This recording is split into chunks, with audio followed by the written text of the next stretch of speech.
I thought my grandpa would scold me for being dramatic, but his next sentence made my stomach drop when he asked who had been signing my name. The car was not the real problem. The problem was that my family had been living my life on paper. They told my husband I was unstable, but they forgot one thing. My grandpa did not build his empire by believing lies. When he opened the glove box, the document inside proved the entire family was a fraud. My name is Hazel Gomez, and at this exact moment, the only thing keeping me upright is the terrifying weight of the 5 pounds of sleeping infant strapped to my chest. The wind in February does not just blow. It hunts. It seeks out the gaps in your scarf and the holes in your gloves. It finds the skin you thought you had covered and bites down hard, leaving a stinging numbness that feels like a burn. I lowered my head against the gale, my boots crunching on the gray slush that covered the breakdown lane of the county road. My breath came out in short, ragged clouds of white steam that vanished instantly into the gray sky. My hands were raw inside my thin wool mittens. My fingers were wrapped so tightly around the rubber handlebars of the bicycle that they had locked into claws. The bike was a rusting mountain trekker that belonged to my husband, Caleb, from back in high school. It was too big for me. The seat was too high, and the rear tire was completely flat. Every step was a battle. I had to drag the dead weight of the metal frame through the sludge. The rim of the wheel ground against the asphalt with a rhythmic, metal-on-metal screech that set my teeth on edge. Scrape, drag, scrape, drag. Noah stirred against my chest. I felt his tiny head bobble against my sternum. I immediately stopped, dropping the bike to the ground with a clatter, and cupped my hands over the carrier to shield him from the wind. "Shh," I whispered, my voice cracking. "It is okay. Noah, Mama is here. We are almost there." I was lying. We were not almost there. The pharmacy was still 2 miles away. I checked the side pocket of the diaper bag slung awkwardly over my shoulder. I could feel the plastic ridge of the formula canister. It was light, terrifyingly light. There was maybe enough powder left for 2 bottles. Maybe 1 if I made it rich enough to actually fill him up. I had $10 in cash tucked inside my boot, wrapped in plastic so the snow would not soak it. It was the only money I had access to. My parents lived in a house with 6 bedrooms and heated floors. My sister, Brielle, posted photos of her $400 lunches on social media, and I was walking 2 miles in freezing temperatures because I did not have the authority to buy milk for my son. I picked up the bike again. The rubber handle was wet and freezing. Scrape, drag. I had to keep moving. If I stopped, the cold would win. If I stopped, the tears that were stinging the corners of my eyes would freeze on my lashes. I could not cry. Crying was a luxury. Crying was for people who had a safety net. A car swept past me, spraying a wave of dirty slush onto the legs of my jeans. The cold wetness soaked through the denim instantly, shocking my skin. I did not even look up to curse them. I just kept my head down, focusing on the rhythm. Left foot, right foot, drag the bike, don't slip. Then, the sound of an engine changed behind me. Most cars whizzed by at 50 miles per hour, eager to get out of the cold. This one slowed down. The hum of the tires on the wet road dropped in pitch. It was creeping. Panic flared in my chest, hot and sharp. My first thought was not that I was being rescued. My first thought was that I had been caught. Please do not be my mother. Please do not be Brielle. If they saw me out here, walking on the side of the road like a vagrant, they would not offer me a ride. They would take a picture. They would use it. They would send it to Caleb with a caption about how I was having another episode, how I was endangering the baby, how I was wandering the streets because I was mentally unfit. The vehicle pulled up alongside me, keeping pace with my walking speed. It was a massive black sedan, polished to a mere shine despite the weather, a Lincoln, or maybe a Cadillac. It looked like a shark swimming through the gray water of the winter afternoon. The rear window buzzed. It slid down smoothly, vanishing into the door. A wave of heat escaped the cabin, hitting my frozen face like a physical blow. It smelled of expensive leather and pipe tobacco. I stopped walking. The bike handle slipped from my numb fingers, and the machine crashed into the snowbank. I did not care. I looked into the dark interior of the car. Frank Callahan sat there. He did not look like a grandfather. He never really had.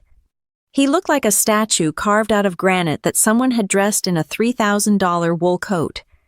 His silver hair was brushed back, immobile. His eyes, the same steel gray as the winter sky, locked onto me. He did not blink. He did not smile. There was no pity in his face, only a terrifying, calculating assessment. He looked at my red, chapped face. He looked at the lump under my coat where Noah was sleeping. He looked at the rusted bicycle lying in the slush. "Hazel," he said. His voice was gravel, low and steady. It was not a question. It was a summons. I tried to speak, but my jaw was so stiff from the cold that I could only manage a nod. I felt small. I felt ashamed. I wanted to hide the bike. I wanted to hide my dirty boots. Frank leaned forward slightly, the leather of the seat creaking. His gaze shifted from me to the empty road behind us, then back to my face. "I gave you a car, right?" The question hung in the freezing air between us. It was a simple question, a factual question, but in my family, facts were dangerous things. Facts were weapons. I could lie. I could say it was in the shop. I could say I preferred the exercise. I could say I lost the keys. That is what my mother would want me to say. That is what would keep the peace. But I looked at Frank Callahan. He built an empire of logistics and shipping by smelling desperation and weakness. If I lied to him now, he would roll up that window and drive away, and I would never see him again. He did not tolerate liars. I swallowed the lump of fear in my throat. "Aunt Brielle has it," I said. My voice was thin, trembling not just from the cold, but from the sheer terrifying act of speaking the truth. "I have never had the keys, not once." The silence that followed was louder than the wind. Frank did not explode. He did not shout. He did not demand to know why. He just sat there, his expression unreadable. His eyes drifted down to the diaper bag on my hip. He saw the way the fabric sagged. He saw the outline of the nearly empty bottle. His lips pressed together into a thin, white line. It was a microscopic movement, but for Frank Callahan, it was the equivalent of a primal scream. He raised one hand and signaled to the front of the car. "Get in," he commanded. "Now." The driver's door opened instantly. A large man in a dark suit stepped out into the cold without flinching. I recognized him vaguely. Arthur. He had been Frank's driver for 20 years. Arthur moved with efficient speed, rounding the car and opening the rear door for me. "Leave the bike," Frank said. Seeing me hesitate, "It is Caleb's," I whispered. "I cannot lose it." "Arthur will get it later. Get in the car. Hazel." I stepped forward. My legs were so stiff I nearly stumbled. I climbed into the back seat, the warmth enveloping me instantly. It felt unnatural, like stepping from a freezer into a sauna. The door thudded shut with a heavy, reassuring seal, cutting off the sound of the wind completely. I sat on the edge of the leather seat, afraid to lean back, afraid my wet coat would stain the pristine interior. I unzipped my jacket immediately to check on Noah. He was still sleeping, his little face warm and pink. I let out a breath I didn't know I had been holding. Arthur got back in the driver's seat. The locks engaged with a soft click. We started to move. I gripped the door handle. My heart was pounding against my ribs. What had I just done? If my mother saw this car, if Brielle found out I was with Grandpa Frank, they would spin it. They would tell him I was lying. They would say I was hysterical, that I had stolen the baby and run off, and that they had taken the car keys for my own safety. They had a narrative for everything. They had been building this cage around me for 6 months, brick by brick, lie by lie. She is struggling with postpartum depression. She is confused. She forgets things. We are just helping her manage her finances until Caleb gets back. I looked at Frank. He was staring straight ahead, his profile sharp against the passing scenery. He had not said a word since I got in. He was not looking at me. He was thinking. I could practically hear the gears in his mind turning, grinding through the information I had just given him. The silence was heavy. It felt like the air before a thunderstorm. I wanted to apologize. I wanted to explain. I wanted to beg him not to be angry. The conditioning my parents had drilled into me was screaming, "Apologize. Make yourself small. Do not cause trouble." But I bit my tongue. The car approached the intersection. To the right was the turn toward my parents' estate, the temporary home that had become my prison. Arthur did not use the turn signal. The car glided smoothly past the intersection, continuing straight, heading toward the city, toward the highway, toward Frank's territory. My breath hitched. We were not going back. I looked at Frank again. This time, he turned his head slowly to face me. The hardness in his eyes had not softened, but the focus had shifted. He was no longer assessing me. He was protecting me. "This isn't about the car," he said. His voice was low, devoid of any doubt. He looked at the baby sleeping against my chest, then looked me dead in the eye. "What did they take, Hazel?" The question unlocked something inside my chest. It was not a sob. It was anger, cold, hard, crystallized anger. For 6 months, I had been told I was crazy. I had been told I was ungrateful. I had been told that my memory was faulty, that my math was wrong, that I was lucky they were even letting me stay there. But Frank Callahan did not ask if they took anything. He asked what they took. I looked down at Noah. I looked at his tiny hands, curled into fists. I thought about the formula I had to ration. I thought about the humiliating walk in the snow. I thought about Brielle driving my car to the spa while I counted quarters for milk. I looked up at my grandfather. Everything, I thought, but I did not say it yet. I took a breath. The heated air of the car filled my lungs, chasing away the cold that had settled in my bones. I realized then that I could not go back to that house. I could not go back to being the crazy daughter. I could not go back to being the helpless wife. I tightened my hold on Noah. I am done. I told myself, I am absolutely done. Drive, was all I wanted to say. But I just nodded at him. The truth was coming, and for the first time in a long time, I was not the only one who was going to have to face it. The silence in my grandfather's car gave me the first moment of clarity I had possessed in 6 months. As the heated seats warmed my frozen spine, my mind drifted back to the beginning. It had not started with cruelty. It had started with a deployment order. When Caleb received his papers for an extended reserve mobilization, we were optimistic.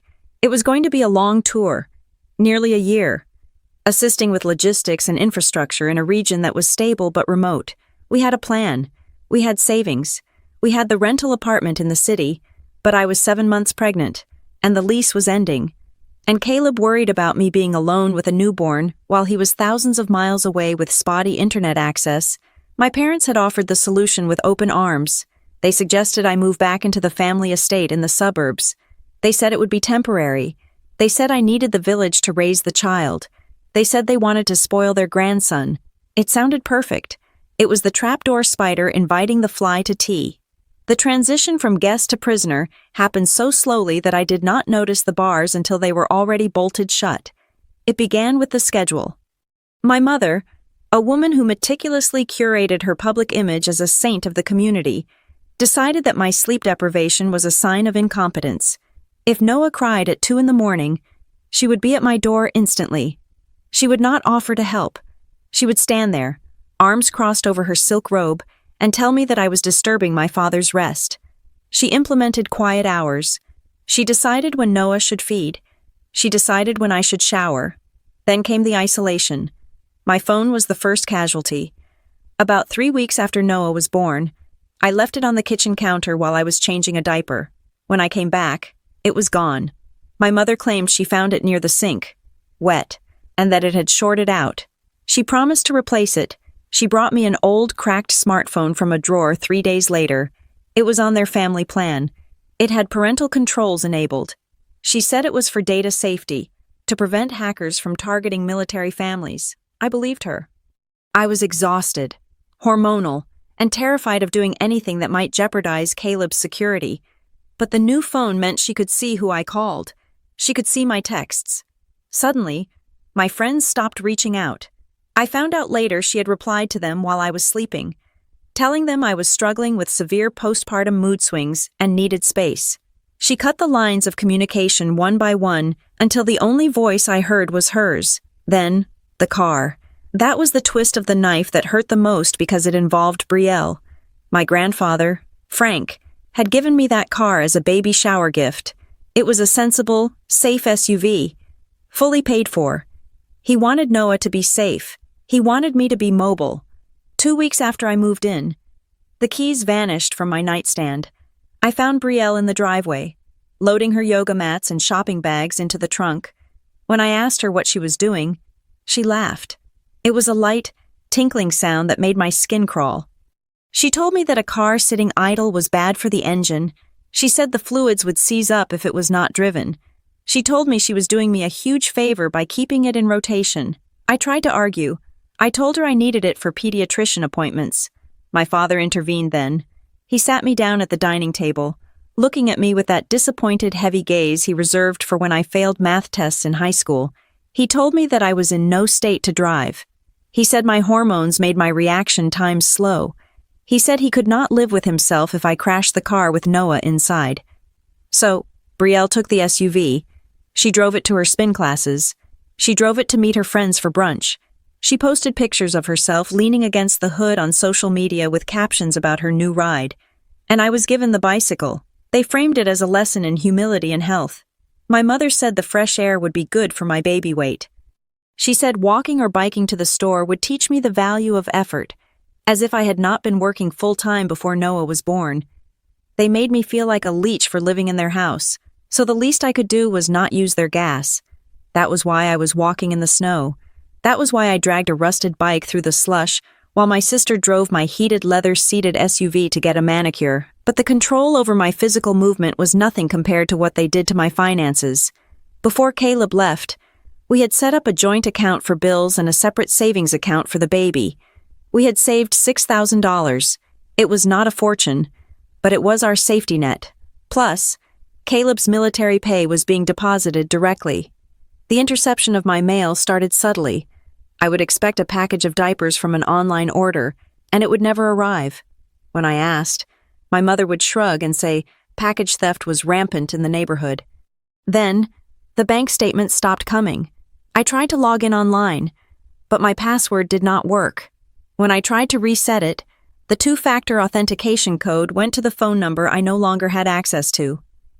I confronted my mother in the kitchen one morning. She was making a smoothie, the blender whirring loudly, drowning out my first attempt to speak. When she finally turned to me, she wiped her hands on a towel and gave me a pitying look. She told me that I had been making erratic purchases. She said I had ordered $500 worth of useless baby clothes that never arrived. She claimed she had spoken to the bank to secure the account because I was clearly not in my right mind. She said she was holding the debit card for safekeeping. I demanded to see the card. I demanded to see the balance. She pulled a single sheet of paper from a drawer. It was a printed spreadsheet, not an official bank statement. It showed a list of expenses: rent, utilities, groceries. Diapers. The numbers were astronomical. According to her sheet, I was contributing $2,000 a month to the household expenses. She pointed to the bottom line. It showed a negative balance. She told me I was draining them dry. She said Caleb's pay was barely covering the cost of the organic food they bought for me, the electricity I used staying up all night with the baby, the water for the extra laundry. I felt a pit of shame open up in my stomach. I did not know how much electricity cost in a house that size. I did not know the price of the specific organic kale she insisted on buying. I just knew that I was a burden. But the math did not sit right in my head. I started watching Brielle. Brielle did not have a job. She was an aspiring influencer, which meant she spent her days curating outfits and taking photos. Yet, 3 days after my mother told me we were broke, Brielle walked in with a new handbag. I knew the brand. I knew the model. It cost nearly $3,000. When I asked about it, Brielle rolled her eyes. She said it was a gift from an admirer. She said I was jealous. Then there were the spa days. My mother and Brielle would leave for 6 hours at a time, coming back smelling of eucalyptus and expensive oils. They would talk about the facials and the massages. Meanwhile, I was counting out change to buy generic formula because my mother said the name brand was too expensive for our budget. I began to notice other things. Letters from the insurance company that were opened and then taped shut again. A credit card offer addressed to me that I found in the trash, torn in half, but with the activation sticker missing. I tried to ask Caleb about the money during our rare, brief video calls, but my parents were always in the room. They would hover behind me, smiling and waving at the camera. My mother would squeeze my shoulder, her fingers digging into my muscle. A silent warning. They had coached me on what to say. Do not worry him, they said. He is in a dangerous place. If you tell him you are stressed about money, he will be distracted. He could get hurt. Do you want his death on your conscience? That was their trump card. They weaponized my husband's safety against me. They told me that a good military wife carries the burden alone. They told me that complaining about finances was a betrayal of his sacrifice. So I smiled at the camera. I told Caleb everything was fine. I told him his in-laws were taking such good care of us, and I watched the relief on his face, hating myself for the lie. The worst part, the part that kept me awake at night staring at the ceiling, was the gaslighting regarding my sanity. They never hit me. They never starved Noah. But they made me question my own reality every single hour of every single day. If I put my keys on the hook, they would move them to the couch and ask why I was so careless. If I fed Noah at noon, they would ask me at 2 why I had not fed him since breakfast. When I protested, they would look at each other with sad, knowing glances. She is having an episode, Brielle would whisper, loud enough for me to hear. It is the hormones, my mother would reply. Poor thing. She does not even know what day it is. They use the term unstable so often it began to sound like my name. One evening, about a week before Frank picked me up, I reached my breaking point. I found a receipt in the trash for a dinner Brielle had gone to. It was for $400. The date on the receipt was the same day my mother had told me we could not afford the special colic relief drops Noah needed. I marched into the living room. I held up the receipt. I was shaking. I screamed at them. I told them they were thieves. I told them I was taking Noah and leaving. The room went deadly silent. My father stood up. He did not look angry. He looked sad. He walked over to the mantel and picked up a file folder. He told me to sit down. He opened the folder. Inside were printed emails. They were emails I had never written. They were rambling, incoherent messages sent to my doctor, to Caleb's commanding officer, to my old boss. They sounded like the ravings of a lunatic. We intercepted these, my father said softly, to protect you. He told me that if I tried to leave, if I tried to take Noah, they would have to show these to the authorities. He said that with a history of instability, with no job, with no home of my own, the court would take Noah away from me instantly. He said they would place Noah in foster care until Caleb returned. If Caleb even wanted to stay married to a woman who had lost her mind. We are the only thing standing between you and losing your son, my mother said. She reached out and brushed a strand of hair from my face. Why do you fight us when we love you so much? I sat there, frozen. The fight drained out of me. I believed them. I believed that I was broken. I believed that the emails were real, that maybe I had written them in a blackout state I did not remember. I retreated to my room. I stopped asking for the car. I stopped asking for the bank statements. I accepted the bicycle. I accepted the allowance. But then, the formula ran out, and the money they gave me was not enough. And I looked at Noah, hungry and crying, and I realized that being a good, quiet daughter was going to hurt him. So I packed the bag, I put on my coat, I walked out into the snow, terrified that they would call the police, terrified that they would take him away. I did not know I was walking toward my grandfather. I just knew I was walking away from the lie. Now, sitting in the Lincoln, hearing Frank ask what they took, the answer felt heavy on my tongue. They took my money. They took my car. They took my pride. But mostly, they took my voice. They made me an extra in my own life, a ghost haunting their hallways. I looked at the back of Arthur's head. I looked at the passing streetlights. They have a file, I said to Frank, my voice steady for the first time. They have emails they said I wrote. They said I'm crazy. They said if I leave, I lose Noah. Frank did not look at me. He looked out the window at the gray skyline. We will see about that, he said, and for the first time in 6 months. I believed that maybe, just maybe, I was not the one who was going to lose everything. We arrived at my grandfather's estate, a sprawling property that felt less like a home and more like a fortress. The silence inside was absolute. It was not the tense, performative silence of my parents' house, where quiet meant someone was angry. This was the silence of heavy insulation, thick walls, and serious business. Frank led me directly into his study. He did not ask if I was hungry. He did not ask if I wanted a blanket. He pointed to a wingback chair upholstered in dark green leather. "Sit," he said. I sat. Noah was still asleep in the carrier against my chest, the rhythm of the car ride having knocked him out completely. I unbuckled one side of the carrier to let him breathe better, but I did not take him off.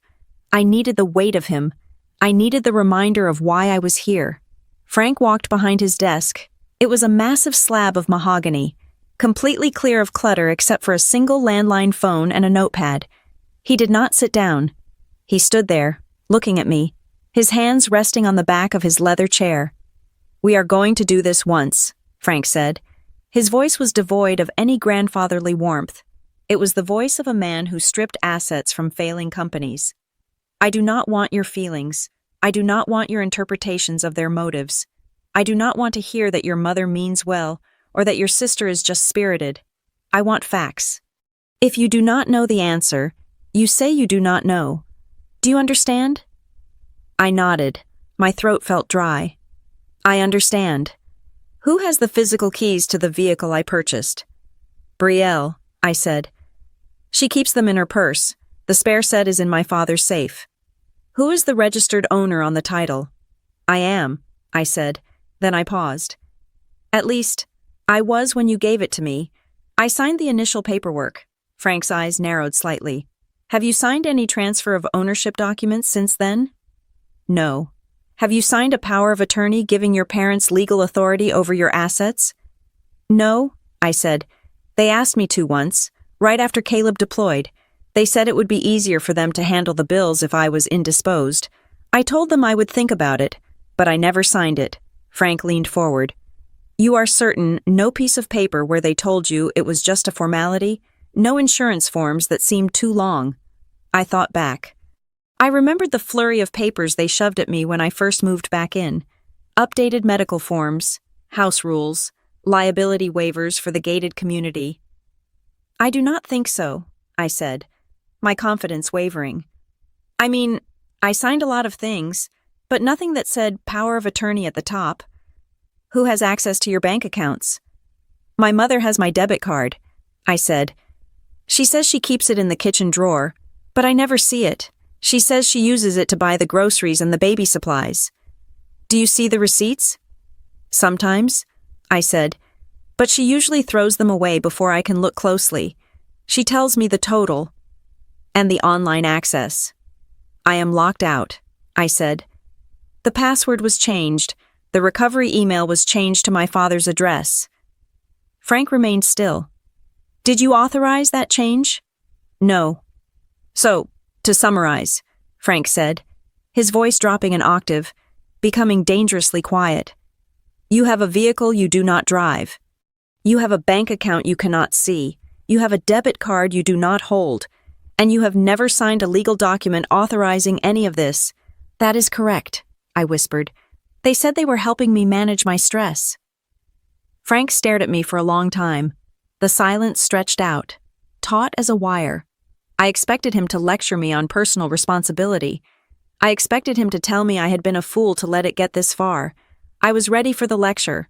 I deserved the lecture. But he did not lecture me. "Hazel," he said. I looked up. "They are not controlling you," he stated flatly. "They are committing a crime." The words hit me harder than the freezing wind outside had. Crime. Crime was something that happened to other people. Crime was robbers in ski masks. Crime was not your mother making smoothies or your sister borrowing your car. "It is not a crime," I protested weakly, the old programming kicking in. "It is just family stuff. It is messy. They are overbearing, yes, but they aren't criminals." Frank walked around the desk. He stopped 3 feet in front of me. He looked down, his expression grim. "If a stranger took your car keys and refused to give them back, what would you call it?" he asked. "Grand theft auto." I answered automatically.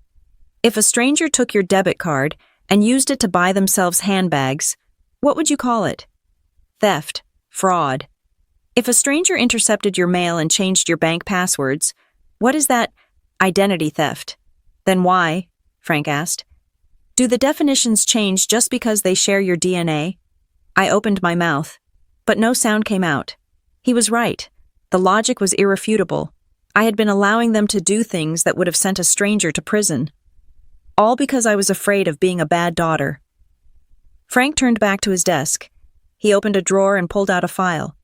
It was a thin manila folder. He tossed it onto the desk. It slid across the polished wood and stopped right in front of me. Open it, he commanded. I shifted Noah slightly and reached out to open the folder. Inside was a single sheet of paper. It looked like a bank confirmation. I scanned the numbers. My eyes widened. It was an account statement for a trust. The beneficiary was Noah Monroe. The trustee was Hazel Gomez. The balance was significant. It was enough to put a down payment on a house. It was enough to live on for 2 years without working. What is this? I asked, my voice shaking. I established that fund the day Noah was born. Frank said, I wanted you to have a cushion. I wanted you to have independence. I did not want you to be dependent on a military salary or your parents' generosity. I stared at the date on the document. It was dated 5 months ago. I never knew about this, I said. Nobody told me. I know you didn't, Frank said. Because I mailed the access documents, the checkbook, and the debit card for this account to your address of record, which is your parents' house. My stomach dropped. The room seemed to spin. They intercepted it, I whispered. Not just intercepted, Frank corrected. The account has been accessed. I looked at the paper again. I saw the transaction history. There were withdrawals. Small ones at first, then larger ones. How, I asked, how could they access it without me? That is the question, Frank said. To access this account, they would need your signature. They would need to verify your identity. If they have done this, Hazel, they have not just stolen your mail, they have forged your signature on federal banking documents. I felt sick, physically sick.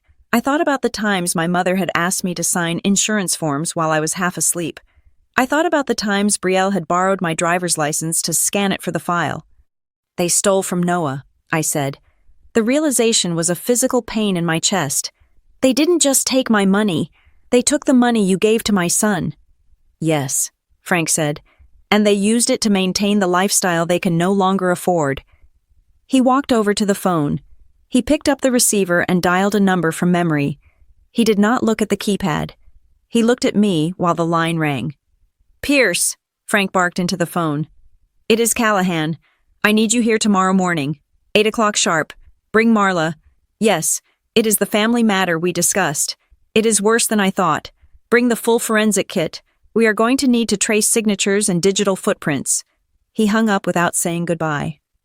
He looked at me. Tomorrow morning.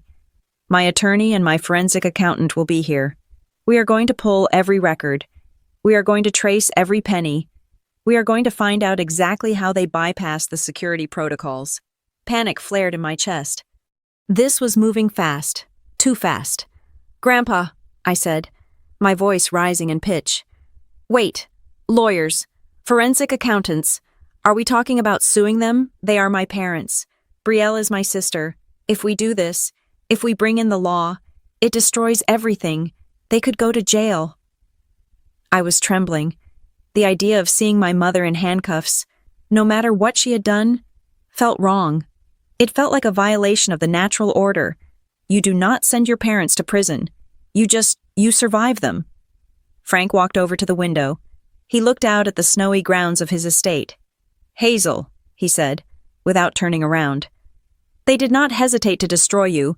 They were systematically gaslighting you to make you think you were insane. They were preparing to take your child away from you to cover their tracks.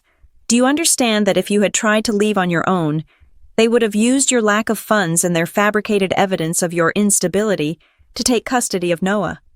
He turned to face me. His face was hard as stone. Family is not a license to steal, he said. Family is not a shield they can hide behind while they cannibalize your life. I looked down at Noah. He was sleeping so peacefully. He had no idea that his grandmother had stolen his future to buy designer curtains. He had no idea that his aunt was driving his car to buy smoothies while he almost ran out of milk. If I did nothing, they would win. They would keep doing it. And eventually, they would succeed in taking him. They would paint me as the crazy, incompetent mother, and they would raise him to be just like them. I imagined Noah growing up in that house. I imagined him learning to lie like Brielle. I imagined him learning to manipulate like my mother. The fear in my chest vanished. It was replaced by a cold, steely resolve. It was the same resolve I saw in my grandfather's eyes. I took a deep breath. I sat up straighter in the leather chair. I adjusted the blanket around my son. "Okay," I said. Frank watched me. "Okay, what?" he asked. "We do it," I said. "We do not just talk about it. We do not just threaten them. We do it." I looked Frank in the eye. "Legally," I said. "Fully, I want to know everything they took, and I want it back." Frank nodded once. It was a sharp, precise movement. "Good," he said. "Get some rest. Tomorrow, we go to war." The precinct smelled of stale coffee and floor wax, a sensory combination that usually signaled bad news. I sat on a hard plastic bench, Noah sleeping in his carrier beside me, while my grandfather stood at the front desk. The officer on duty, a man with tired eyes and a name tag that read Sergeant Miller, was shaking his head. "Look, Mr. Callahan," Miller said, his voice carrying the weary tone of someone who had explained the same thing 5 times. "I understand you are upset. But if the young lady gave her keys to her sister, and if her mother has her debit card, this is a civil matter. It is a domestic dispute. You need family court, not the police department." I felt the familiar shrink of defeat in my chest. This was exactly what I had feared. The law saw a family squabble, not a hostage situation. Frank did not raise his voice. He did not argue. He simply reached into his coat pocket and withdrew the document he had shown me the night before the statement for the trust fund I never knew existed. "Sergeant," Frank said, sliding the paper across the high counter. "My granddaughter did not give anyone access to this. This is a federally regulated trust. The access credentials were intercepted from the U.S. mail. The signature on the withdrawal request does not match hers. That is not a domestic dispute. That is felony fraud and mail theft." Sergeant Miller looked down at the paper. He adjusted his glasses. He read the balance. He read the withdrawal amounts. The weary look vanished from his eyes. He picked up a phone. "Detective Vance, you are going to want to come out here." 10 minutes later, we were in a small, windowless interview room. Detective Vance was a woman in her 40s with a sharp bob cut and eyes that seemed to drill through excuses. She did not offer tea or sympathy. She sat down, opened a laptop, and looked at me.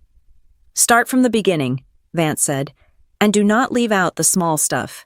If they took a postage stamp without your permission, I want to know." I told her. I told her about the car. I told her about the missing mail. I told her about the bank statements I was not allowed to see. At first, she just took notes, her face neutral. But when I got to the part about the trust fund, the account I had never authorized anyone to touch, her typing speed increased. "Did you sign a power of attorney?" Vance asked. Her eyes locked on mine. "No," I said. "Did you sign a signature card for this specific trust account at any bank branch?" "I did not even know it existed until yesterday," I replied. "So, if we pull the security footage from the bank branch where these withdrawals were made," Vance said, leaning forward, "we are not going to see you. You will see my sister," I said. "Or my mother." Vance stopped typing. She looked at Frank. "If they moved more than $10,000, we are looking at grand larceny. If they use the internet to move it, it is wire fraud." The door to the interview room opened. I expected another officer. Instead, 2 people walked in who looked like they had just stepped out of a high-rise boardroom. "Marla Keene," the woman said. She was tall, wearing a charcoal suit that looked like it cost more than my parents' car. She did not smile.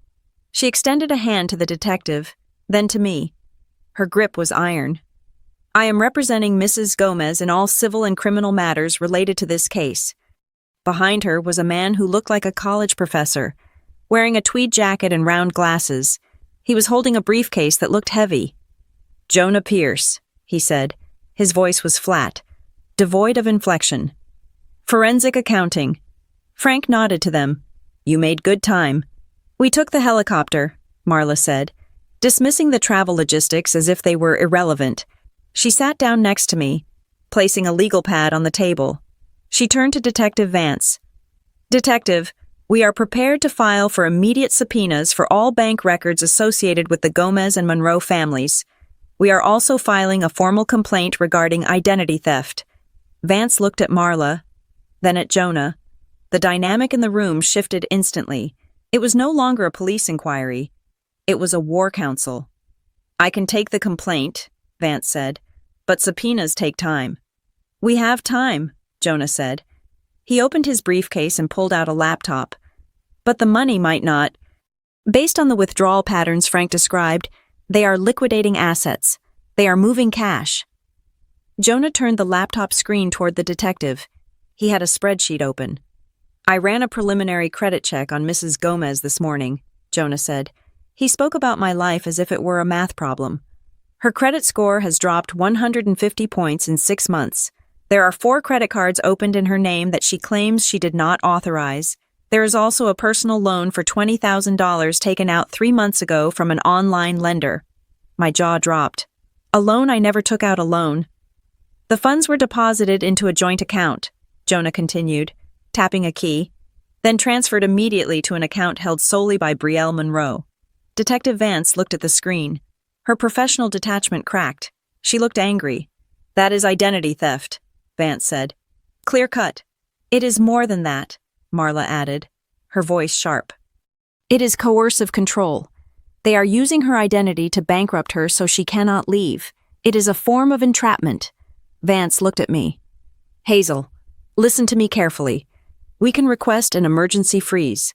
We can flag your social security number and every account linked to it as compromised. It will lock everything down. No credit cards will work. No withdrawals will be allowed. It will stop the bleeding immediately." "Do it," I said. I did not hesitate. "You need to understand," Vance warned. "This will freeze them out too. If they try to buy groceries with a card in your name, it will be declined. If they try to put gas in the car, it will be declined. They will know immediately that something is wrong." "Good," I said. "Let them know." Jonah began typing rapidly. "I will coordinate with the fraud departments of the major bureaus. We will have a flag on the file within the hour." "Now," Vance said, pulling out a fresh form.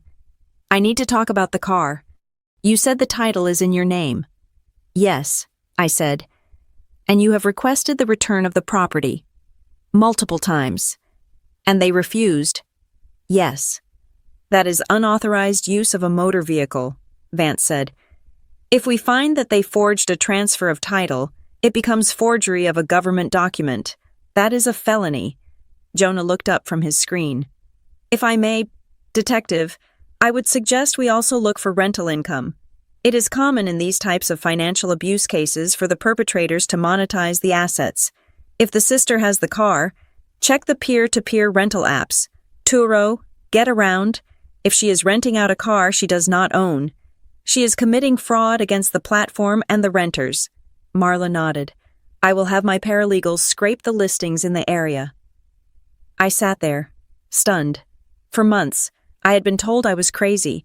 I had been told I was imagining things. Now, 3 experts were dissecting my life and finding crimes in every corner. "Mrs. Gomez," Marla said, turning to me, "we are going to need you to sign an affidavit stating that you did not authorize these accounts. Once you sign this, there is no going back. We are alleging that your parents and sister committed felonies. This is not a warning shot. This is an indictment." She slid a paper toward me. I looked at the pen. I thought about my mother making smoothies. I thought about my father's sad eyes. Then I thought about the text message Brielle sent me when I asked for money to buy diapers. Maybe if you were more responsible, you wouldn't be begging. I picked up the pen. "Where do I sign?" I asked. Marla pointed to the line. I signed my name. It was the first time in months I had signed something without a hand hovering over my shoulder. "One more thing," Jonah said. He adjusted his glasses. If we find that they forged your signature on the tax returns, which is highly probable, if they are hiding income, the IRS will get involved. Federal prison time is mandatory for tax fraud. Let us cross that bridge when we get the transcripts, Marla said. Detective Vance stood up. I have enough to start. I'm going to open a formal investigation file. I will need to take the physical evidence, the letters you have, the trust documents. Frank handed over the folder. We will be in touch, Detective, Frank said. We walked out of the police station 2 hours later. The sun had come out, but the air was still biting cold. I buckled Noah into the car seat in the back of the Lincoln. I felt different. I felt lighter. For the first time in a long time, the fear that had been living in my stomach was gone. It had been replaced by something else. A sense of machinery moving, massive, heavy gears turning in my favor. I looked at the police station one last time. My family had spent 6 months building a cage for me out of lies and paper. They thought they were the wardens. They thought they held the keys. They did not realize that they had just locked themselves in a cage with the law, and the law, as represented by Marla Keene and Detective Vance, looked very hungry. The guest room in my grandfather's house was silent, a stark contrast to the chaos of my mind. For the first time in 6 months, Noah was sleeping in a proper crib, a solid oak structure Frank had ordered delivered that afternoon. The mattress was firm, the sheets were crisp, clean cotton. The room smelled of lavender and safety. I should have been sleeping. My body was screaming for rest. The adrenaline from the police station visit had faded, leaving behind a bone-deep exhaustion that made my limbs feel like lead. But I could not close my eyes. On the mahogany nightstand, my old phone sat on a white napkin. It was the only dirty thing in the pristine room. I had kept it turned on at Marla's instruction. She had told me that silence was our enemy. We needed them to speak. We needed them to show their hand. And they were showing it. The phone vibrated against the wood. It was a short, angry buzz that repeated every 30 seconds. Psst, psst, psst. I reached out and tapped the screen. The light flared in the darkness, stinging my eyes. The notifications were stacking up like bricks in a wall. 42 missed calls, 63 text messages. I opened the messaging app. I did not read them with fear anymore. I read them like a researcher studying a disease. The first few, sent around 5 in the afternoon when I had failed to return for dinner, were performative concern. Mom, Hazel, where are you? Dinner is on the table. Mom, please pick up. We are worried about the baby. Dad, this is not funny. Hazel, bring Noah home. It is too cold for a walk. Then, around 7 in the evening, the tone shifted. This was likely when they tried to use the credit card I had frozen, or perhaps when they realized the car was not coming back. The mask of the concerned parent slipped, revealing the predator beneath. Mom, why is the card declined? I am at the store. This is embarrassing. Fix it, Dad. You have no right to do this. That is family money. You are stealing from us. Mom, answer the phone. You are acting like a child. We have done everything for you. Then came Brielle. My sister's messages were different. They were not panicked. They were calculated. They were designed to hurt. Brielle. You think you are clever. Mom is crying. I hope you are happy. Brielle. I found your journal, the one where you wrote about feeling sad. Interesting reading. Brielle. If you do not come back by morning, I'm going to tell everyone about the time you dropped the bottle. I will tell them you threw it. People believe me. Hazel, they know you are unstable. I felt a cold shiver run down my spine. That threat. Unstable. It was their favorite word. It was the leash they used to choke me. I took a screenshot. Do not reply. Marla had told me before she left that evening. Let them scream into the void. Every text is a piece of evidence. Every threat is a brick in the wall of the protective order we are building. Let them dig their own grave. I forwarded the screenshot to Marla's secure email. Psst. A new notification popped up. This one was not a text. It was a social media alert. My cousin, who lived 3 states away, had tagged me in a post. I hesitated. I knew I shouldn't look. I knew it would hurt. But I had to know what the narrative was. I opened the app. My mother had posted a photo. It was a picture of me from right after the birth, looking exhausted, pale, and disheveled. It was the worst photo she could have chosen. The caption read, "Please, we need prayers. Our sweet Hazel has left the house with baby Noah. She is confused and struggling with her mental health. She is not herself. If you see her, please do not approach her. Just call us immediately. We just want our grandbaby safe." The comments were already flooding in. "Oh my God, how terrifying, praying for you. Postpartum psychosis is so real. I hope she doesn't hurt herself." Shared in the community group, "We will keep an eye out. They were hunting me. They were weaponizing the community's goodwill to hunt me down like a fugitive. They weren't asking people to call the police. They were asking people to call them. They wanted to intercept me before the authorities got involved." I felt the walls of the room closing in. I felt that familiar panic, the sensation that no matter where I ran, they would find a way to paint me as the villain. Suddenly, the intercom system in the hallway chimed. It was a soft, melodic sound, but in the silence of the night, it sounded like a gunshot. I jumped out of bed. Grabbing my robe, I rushed into the hallway. Frank was already there. He was wearing a silk dressing gown, his silver hair perfectly combed even at 11 at night. He was standing in front of a panel of monitors mounted on the wall. "They are here," Frank said. His voice was devoid of surprise. I looked at the screens. The monitors showed the feed from the security cameras at the main gate, which was located a quarter-mile down the driveway. 3 cars were idling outside the iron gates. I recognized my parents' sedan. I recognized Brielle's convertible, or rather, the convertible she claimed was hers. And there was a third car, my uncle's truck. They were staging a siege. "Turn on the audio," I whispered. Frank pressed a button. The sound of my mother's voice filled the hallway. She was not crying. She was screaming. "Open this gate. My daughter is in there. He has kidnapped my daughter." She was shaking the bars of the gate. It was a performance. She kept looking back at my uncle, who was holding his phone up, recording the whole thing. "Frank Callahan, you give me back my grandson," my father bellowed. He looked red in the face. "She is mentally incompetent. You are harboring a fugitive." Brielle was leaning against her car, typing furiously on her phone. She looked bored, until her father gestured to her, and then she immediately covered her face with her hands, feigning sobs for the camera. "They are recording it," I said, pointing at the screen. "They are going to post this. They are going to say you are holding me hostage." Frank looked at the screen with cold disdain. "Let them record." He turned to the head of his security detail, a man named Reynolds, who had appeared silently at the end of the hall. "Call the police," Frank ordered. "Tell them we have trespassers attempting to breach the perimeter. Tell them the individuals are making threats and refusing to leave." "Already done, sir," Reynolds said. "ETA is 5 minutes. Hazel," Frank said, turning to me, "I want you to record this too. From here, capture the monitors, capture their behavior. We need to show that they are not worried parents. They are aggressors." I pulled out my phone. My hands were shaking, but I forced them to still. I started recording the screen, on the monitor. My mother had escalated. She was now throwing rocks at the keypad of the gate. My father was kicking the metal bars. "I know you can hear me. Hazel," my mother screamed, her face distorted by the night vision camera into a ghostly mask. "You ungrateful little brat.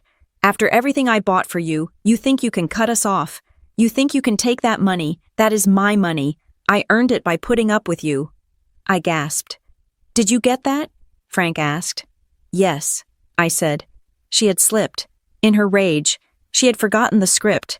She wasn't screaming about Noah's safety. She was screaming about the money. "Keep recording," Frank said. 2 minutes later, blue and red lights washed over the scene on the monitor. 2 police cruisers pulled up behind my family's blockade. I watched as the transformation happened instantly. My mother stopped throwing rocks. She collapsed against the gate, sobbing theatrically. My father threw his hands up in a gesture of surrender, looking like a confused old man. I saw the officers step out. One of them was Sergeant Miller, the man we had seen at the desk earlier that day. My father rushed toward him. I could hear his voice through the audio feed, muffled but audible. Thank God you are here. Officer, my father-in-law has locked my daughter in there. She is having a breakdown. We just want to get her to a hospital. Sergeant Miller did not look impressed. He held up a hand, stopping my father in his tracks. Step back, sir, Miller said. But my baby, my mother wailed. Ma'am, step back, Miller ordered. We have a report of trespassing and harassment. Harassment? My father sputtered. We are family. Reynolds, Frank's security chief, spoke into a microphone that broadcast to the gate. Officers, Mr. Callahan has requested that these individuals be removed from the property immediately. They have been issued a no trespassing notice via their legal counsel as of 2 hours ago. Marla had been busy, on the screen. I saw Miller talking to my father. My father was pointing at the house, waving his arms. Miller shook his head. He pointed to the cars. You need to leave. Miller's voice came through clearly now. The resident does not want you here. If you do not vacate the premises in 2 minutes, you will be arrested for criminal trespass and disturbing the peace. You cannot do this, my mother screamed. She has my grandson. If you have a custody dispute, take it to court, Miller said, his patience visibly wearing thin. Right now, you are banging on a private gate at 11:30 at night. Get in your cars, now. My mother looked at the gate one last time. Her eyes were not filled with love. They were filled with hate, pure, distilled malice. She looked directly at the camera lens, as if she knew I was watching. She mouthed something. There was no audio for a whisper. But I read her lips perfectly. You are dead to me. Then, she turned around, smoothed her coat, and got into the sedan. My father glared at the police, muttered something, and followed her. Brielle stopped filming, rolled her eyes, and got into the convertible. I watched the 3 cars make U-turns and drive away, followed by one of the police cruisers. The driveway was empty again. The silence returned. I lowered my phone. I saved the video. Frank placed a hand on my shoulder. It was heavy and warm. Are you all right? He asked. I looked at the empty screen where my family had been moments before. They did not ask about Noah's formula, I said quietly. They did not ask if he was sleeping. They did not ask if he was warm. I looked at Frank. Mom screamed about the money, I said. She said it was her money because she put up with me. Yes, Frank said. They do not want me back. I realized, the truth settling over me like a cold blanket. They do not miss me. They miss the control. They miss the access to the trust fund. They miss the rental income from the car. I had spent my whole life thinking I was loved. Even if that love was messy and controlling, I thought they were just overprotective. But tonight, outside that gate, I saw the truth. I was not a daughter to them. I was an asset. I was a credit score. I was a vehicle for a trust fund. And Noah was just the leverage they needed to keep the asset secured. I felt a tear slide down my cheek, but it was not from sadness. It was from relief. Because you cannot mourn a relationship that never truly existed. They are not coming back tonight, Frank said. Go to sleep. Hazel, you have a deposition in the morning. I will, I said. I walked back to the guest room. I checked on Noah.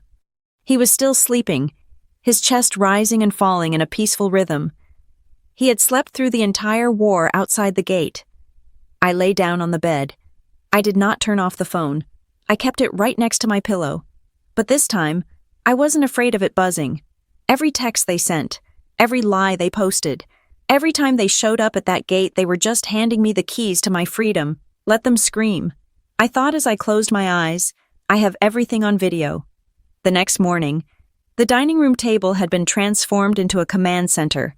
The smell of breakfast bacon, eggs, and freshly brewed coffee was overpowered by the scent of warm printer ink and ozone.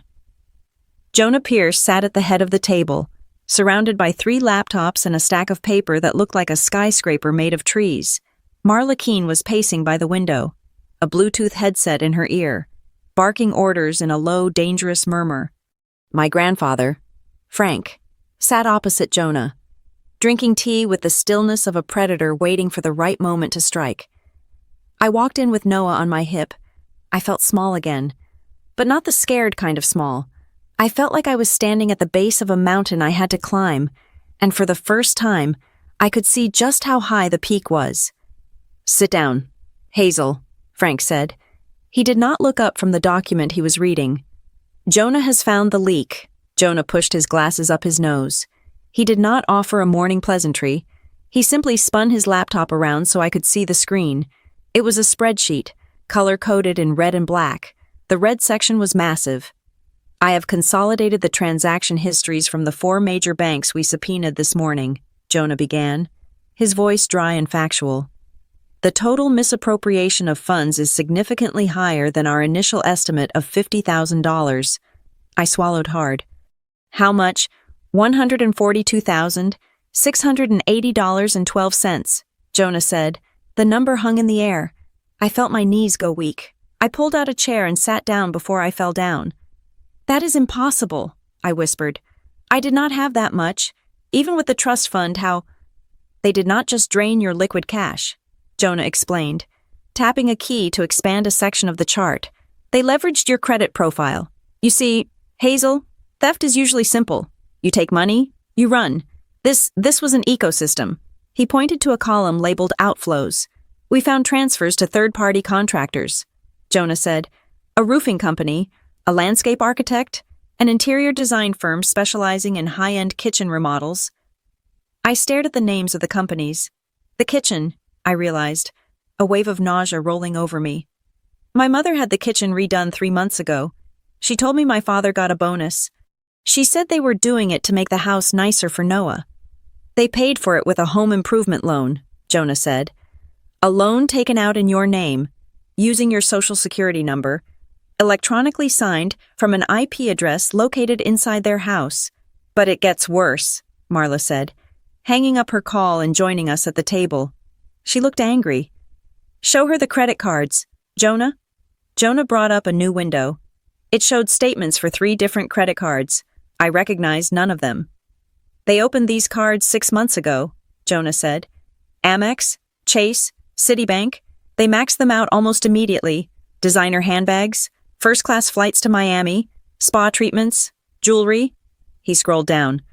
"But here's the sophisticated part. They did not just default on the debt. They used the money from Noah's trust fund, the cash withdrawals Frank identified, to make the minimum payments on these cards." I blinked, trying to understand the mechanics of the betrayal. "They were using my son's money to pay off the debt they created in my name," I said slowly. "Correct," Jonah said. "It is a cycle. They steal your credit to buy luxury goods. Then they steal your cash to keep the credit score high enough to open more cards. It is a parasite feeding on itself. And there is one more thing in this category." He pointed to a recurring payment of $600 a month. "This is a student loan payment," Jonah said. "But according to your file, you paid off your student loans 3 years ago." I leaned in. "I did. I have the letter framed." "This is not your loan," Jonah said. "This is a loan consolidation for Brielle Monroe. It was transferred to a balance transfer card opened in your name. You are currently paying off your sister's college degree." I felt the blood drain from my face. I remembered Brielle making fun of my cheap clothes. I remembered her telling me I needed to learn how to budget. All the while, I was paying for her education. "They stripped you for parts," Frank said, his voice low and rumbling. "They treated you like a carcass." "There is more," Marla said. "The car." I looked up. "What about it? Did they sell it?" "No," Marla said. "Selling it would be a one-time profit. Your family prefers recurring revenue." She slid a tablet across the table. It was open to a webpage for a peer-to-peer car rental service, similar to Airbnb, but for vehicles. There, in high definition, was my white SUV. The profile belonged to Brielle M. The listing described the car as a luxury family cruiser, perfect for weekend getaways. It had over 40 reviews. "She has been renting it out," I gasped. Strangers have been driving my car." "Short-term rentals," Jonah clarified. "According to the platform's data, which Marla's team scraped this morning, this vehicle has been rented out for 22 weekends in the last 6 months. At $150 a day, that is nearly $7,000 in income," Marla calculated. "Income that went directly to Brielle's personal account. Meanwhile, you were paying the insurance premiums, And you were the one walking in the snow. I stared at the photo of the car. In one of the pictures, I could see my own baby car seat base in the back. They hadn't even taken it out. They were renting out my son's safety equipment to strangers. How is this possible? I asked, my voice trembling with rage. The app requires proof of ownership. You have to upload the registration and insurance. That is where the DMV comes in, Marla said. She opened a thick folder. I had a contact at the Department of Motor Vehicles. Pull the jacket on this VIN number first thing this morning. She pulled out a photocopy of a document. It was a transfer of title form. According to the state of Pennsylvania, you sold the car to Brielle Monroe 4 months ago, Marla said, for the sale price of $1. I looked at the signature at the bottom. It was my name. It was written in blue ink. It had the loops and swirls of my handwriting. I never signed this, I said. I swear, I never signed a title. We know, Frank said. Think back. Hazel, Marla said, her eyes intense. 4 months ago, that would be October. Did you sign anything unusual, anything they told you was routine? I closed my eyes. I tried to navigate the fog of sleep deprivation that had clouded those first few months. October, Noah had a fever. I was up for 3 nights straight. My mother, I whispered. The memory surfaced like a piece of driftwood. She came into my room. I was nursing Noah. I was barely awake. She said the insurance company needed a postpartum coverage update. She said it was to make sure Noah was covered if anything happened to me on the road. She had a stack of papers. She just lifted the corners and told me where to initial. The old sign here shuffle, Marla said with disgust. Classic. I signed a blank page. I realized. I remember now. The text was covered by the other papers. I just signed the line she pointed to. And that signature was lifted or applied to this title transfer, Jonah said. Or they just practiced enough to forge it freehand on the day. But here's the problem for them. Jonah pointed to the signature on the screen. I ran this against your signature from your marriage license and your driver's license. The pressure points are off. The upstroke on the H is too slow. This was written by someone trying to draw your name, not write it. It is a forgery. A good one, but a forgery. But the DMV accepted it, I said. So legally, she owns the car. The DMV is a bureaucracy, not a detective agency, Frank said. He leaned forward, a grim smile playing on his lips. But they made a fatal error. They forgot who bought the car. Frank tapped the table with a single finger. When I buy a vehicle for a family member, Frank said, I do not just write a check. I have my lawyers structure the purchase. I am listed on the original dealer paperwork as a lien holder. Even though the car is paid off, it is a security measure I use for all my assets.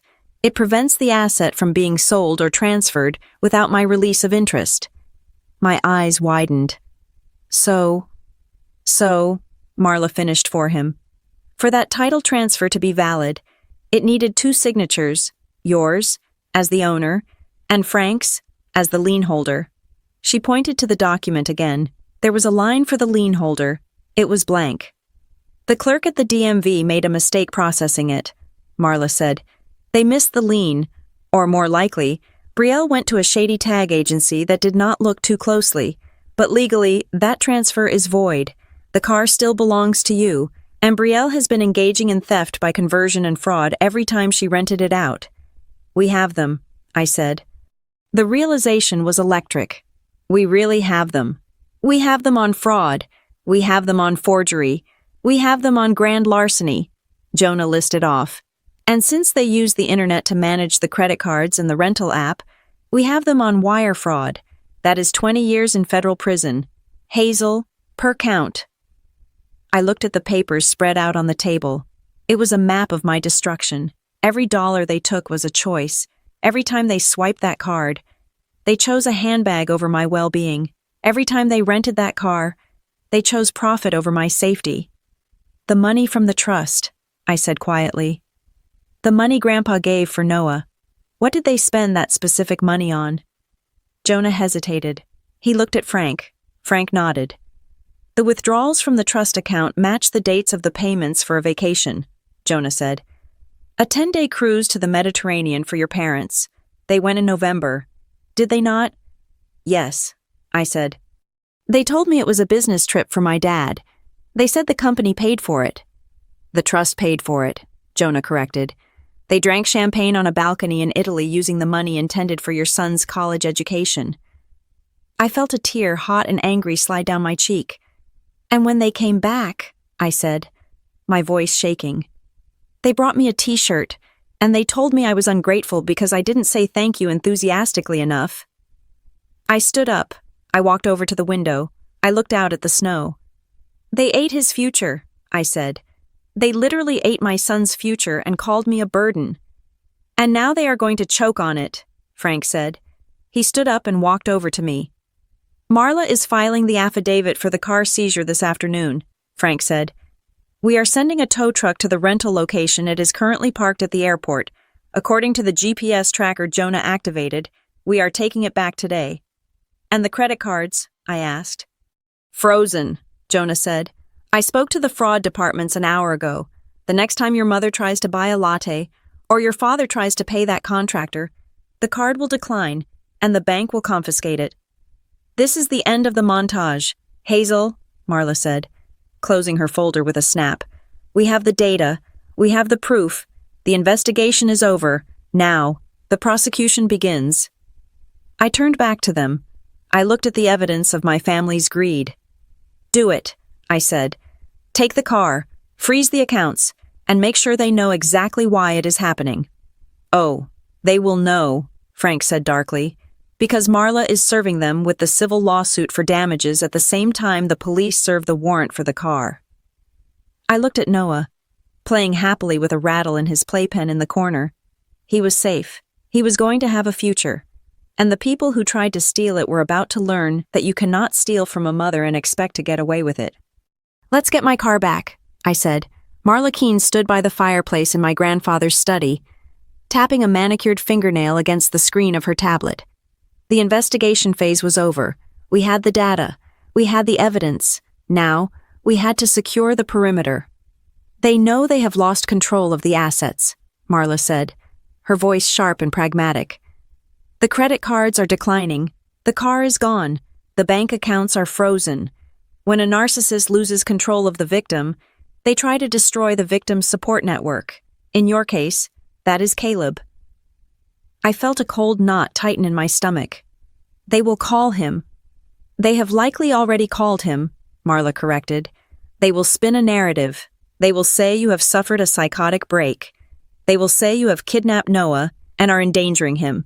They will try to get Caleb to sign over temporary custody or power of attorney to them for the safety of the child. If Caleb believes them, he could legally demand you return Noah to their house. He won't believe them, I said, but my voice lacked conviction. Caleb was 5,000 miles away. He was tired, stressed, and living in a shipping container. He had not seen me in 6 months. All he knew of my life was what I had told him during brief. Laggy video calls where my mother had hovered in the background, forcing me to smile and say everything was fine. Do not leave it to chance, Frank said from his desk. Call him, now, and do not appeal to his emotions. Appeal to his logic. Soldiers respect intelligence. Give him the intel. I nodded. I picked up my laptop and walked to the guest room. I needed privacy for this. I sat on the edge of the bed. My heart was hammering against my ribs like a trapped bird. I opened the secure video calling app the military used. I saw the green dot next to his name. He was online. I took a deep breath. I told myself I was not the scared girl who walked in the snow. I was the woman who had just frozen her parents' assets. I clicked the call button. The screen was black for a moment. Then it flickered into a pixelated image of my husband. Caleb looked exhausted. There were dark circles under his eyes, and his hair was cut shorter than I remembered. He was wearing his tan t-shirt, sitting on a cot in a dim room. Hazel, he said. There was no smile. There was no, hey, beautiful. His voice was guarded, hesitant. Hi, Caleb, I said. He rubbed his face with a calloused hand. I am glad you called. I just got off the phone with your mom. My stomach dropped. What did she say? Caleb looked away from the camera. She was crying. Hazel. She said you took Noah and ran off to your grandfather's house in the middle of the night. She said you were screaming at them. She said you have been acting erratic for weeks, that you are spending money we do not have, that you aren't feeding the baby." He looked back at me, his eyes pleading. "She said I need to sign a paper to let them bring Noah back to the house so they can watch him while you get help. Hazel, tell me what is going on. Are you okay?" The accusation was there, wrapped in concern. He was scared. He was scared that the woman he married had broken. I wanted to cry. I wanted to scream that they were liars. I wanted to beg him to love me. But I remembered Frank's voice. Facts. Intel. "I am not erratic." "Caleb," I said. My voice was calm. It was the calmest I had ever sounded. "And I am not spending money we do not have. I am not spending any money, because they took it all." "What do you mean?" Caleb asked, frowning. "Your mom said, 'I am going to share my screen with you.'" I interrupted. "I do not want you to listen to me. I want you to look." I clicked the button to share my desktop. "This is the bank statement for the savings account," I said. "Look at the withdrawals." I highlighted the lines: $500 to a liquor store, $2,000 to a travel agency, $300 to a high-end nail salon. "Caleb, look at the dates. I was home with a newborn. I was not flying to Miami." Caleb leaned closer to his screen. I could see his eyes scanning the numbers. "Now look at this," I said. I opened the file for the credit cards. "They opened 3 credit cards in my name," I said. "This is the statement for the American Express. Look at the balance, $20,000. And look here." I pointed to the payment history. They were paying the minimum balance using transfers from a trust fund my grandfather set up for Noah. A trust fund I did not know existed until 2 days ago because they stole the mail. "A trust fund?" Caleb asked. "What are you talking about?" "Grandpa Frank gave Noah $50,000, I said. "It is almost gone. They spent it on a kitchen remodel and a cruise." Caleb was silent. The frown on his face was deepening, shifting from confusion to something darker. "But the car," Caleb said. "Brielle said she was just keeping the battery running for you. She said you refused to drive." "Here is the listing on the rental app," I said, pulling up the webpage. "She has been renting it to strangers for $150 a day. She made $7,000. Caleb, I was walking to the pharmacy in the snow because I did not have gas money, and she was renting our car to tourists." I saw Caleb's jaw tighten. The muscle in his cheek jumped. "And finally," I said, "I want you to see this." I played the video file from the security gate. The video of my mother screaming. The video of her throwing rocks. The video where she yelled, "That is my money. I earned it by putting up with you." The audio was crisp. Her malice was undeniable. It was not the voice of a worried grandmother. It was the voice of a woman who had lost her wallet. I stopped the video. I ended the screen share. I looked back at Caleb. He was sitting perfectly still. He looked like he had been punched in the gut. "I am at Grandpa Frank's," I said softly. "We have a lawyer. We have a forensic accountant. We have filed police reports for identity theft, fraud, and forgery. I am not having a breakdown. Caleb, I am escaping a crime scene." The silence stretched between us for 10 seconds. It felt like an hour. Then, Caleb let out a long, slow breath. He looked at me. The guard was down. The hesitation was gone. "I believe you," he said. 3 words. They were the most beautiful words I had ever heard. "I believe you," he repeated, his voice gaining strength. "God, Hazel, I am so sorry." "They told you I was crazy," I said, feeling the tears finally prick at the corners of my eyes. "They wanted you to think I was unfit. They sent me a message right before you called," Caleb admitted. "Your dad. He sent me a draft of a document. He wanted me to grant them temporary guardianship of Noah. He said if I did not do it, social services would take him because you were homeless." "I am not homeless," I said. "I am safe." Caleb looked down at his hands. He looked furious, not at me, at himself. "I should have known," he muttered. "I saw the money leaving the account, the little bits here and there. Your mom told me you were buying things for the nursery. I thought you were just nesting. I didn't want to stress you out by asking." "Wait," I said. "What money?" "The allotment," Caleb said. The family separation allowance, and the extra housing stipend. I froze. What allowance? Caleb looked up, confused. The military pays an extra $250 a month when we are separated, plus the adjustment for the housing. I set it up to deposit into the joint account before I left. It is nearly $800 a month extra. Hazel. I sent it so you could get a nanny or help with the house. My mouth fell open. I never saw it, I whispered. I never saw a dime of it. They told me your pay was barely covering the grocery bill. $800 a month, Caleb said, his voice rising. For 6 months, that is almost $5,000.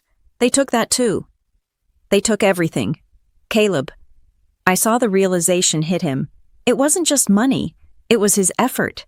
He was working 12-hour shifts in the desert, sweating and bleeding, sending money home to take care of his wife and son, and his in-laws had intercepted it, spent it on themselves, and then told him his wife was incompetent. They made me think you were struggling, Caleb said, his voice trembling with rage. They made me think you couldn't handle the finances. I was sitting here worrying about you, thinking I needed to protect you from yourself, but I needed to protect you from them. They stole my reputation, I said. They stole your trust in me. No, Caleb said firmly. They didn't steal it. They just obscured it, and now I see it. He reached for something off camera. He pulled out a notebook. I am going to the JAG officer on base immediately, Caleb said. I am revoking any and all permissions your parents might claim to have. I am going to draft a sworn statement confirming that I support your location, your custody of Noah, and your control of our assets. I will have it notarized and emailed to your lawyer within the hour. Thank you, I said. Do not thank me, Caleb said. I left you there. I left you in the viper's nest. I should have seen it. Your mom, she was always so nice to me. I thought she was a saint. She is a very good actress, I said. Not good enough, Caleb said. Not anymore. He looked at me through the screen. His eyes were fierce. This was the soldier I had married. This was the man who protected things. Hazel, he said, do not let them near Noah. Do not let them near you. If they show up, you call the police. You tell Frank to burn them down. We are, I said. We froze the accounts today. They are panicked. Good, Caleb said. I want them panicked. I want them to feel exactly as helpless as they made you feel. He checked his watch. I have to go. I have to get this paperwork filed before the legal office closes. But Hazel. Yes. I love you. You are the strongest person I know. You walked through snow with our son to save him. You are a hero. I choked back a sob. I just wanted milk. You got more than milk, Caleb said. You got our life back. I will call you as soon as the papers are signed. The screen went black. I sat there for a long time, staring at the reflection of my own face in the dark monitor. For months, the hardest part hadn't been the poverty. It hadn't been the hunger. It had been the loneliness. The feeling that my husband, my partner, was slipping away from me, pulled into the undertow of my family's lies. I had been terrified that I had lost him, that they had successfully rewritten me in his mind as a broken, crazy woman. But the truth, raw and documented, had cut through the noise. I closed the laptop. I stood up. I was not just fighting for money anymore. I was not just fighting for a car. My parents had tried to widow me while my husband was still alive. They had tried to orphan my son while his mother was holding him. I walked out of the guest room and back into the study. Marla and Frank looked up. Well, Frank asked. He knows, I said. He knows about the allowance they stole. He knows about the lies. He is with us. Frank nodded slowly. Good. That closes the last exit door. He is going to JAG, I said. He is sending a notarized statement of support. Marla smiled. It was a terrifying, shark-like smile. Excellent, she said. That statement will be the nail in the coffin for their grandparents' rights argument. Now, we don't just have a plaintiff. We have a coalition. I picked up Noah from his playpen. He cooed and grabbed my finger. My family, my real family, the one that mattered, was intact. Caleb, Noah, and me, and standing guard around us were Frank Callahan and the law of the United States. What is next? I asked. Marla pulled a fresh stack of documents from her briefcase. "Next," she said, "we invite them to talk, but we do it on our terms, and we set a trap they won't even see coming." The offensive began at 9 o'clock on a Tuesday morning, and it started with paper. Marla Keene did not believe in warning shots. She believed in overwhelming force. While I was feeding Noah his breakfast, Marla was electronically filing a civil complaint that was thick enough to be a novel. We were suing my parents and Brielle for conversion, unjust enrichment, fraud, breach of fiduciary duty, and intentional infliction of emotional distress. We were asking for the return of all misappropriated funds, the $142,000 Jonah had tracked.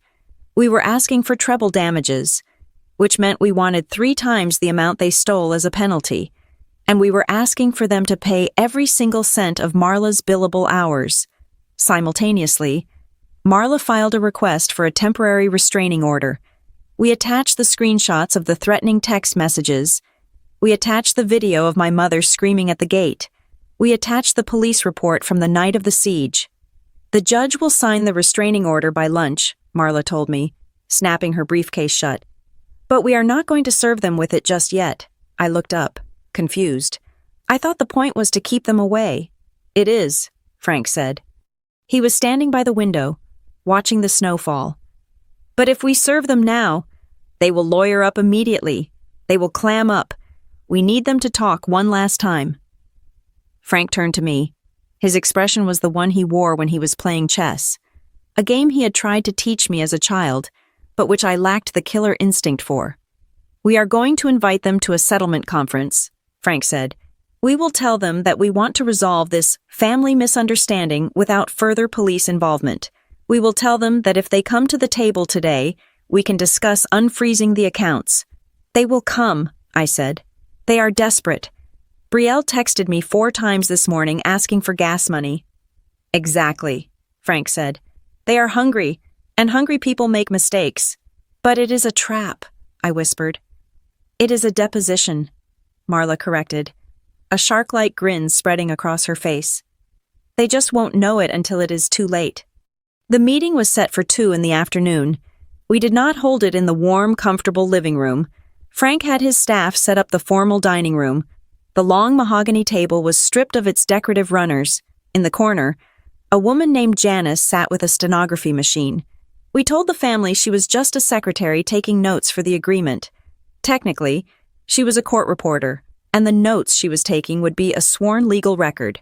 I sat on one side of the table, flanked by Frank and Marla.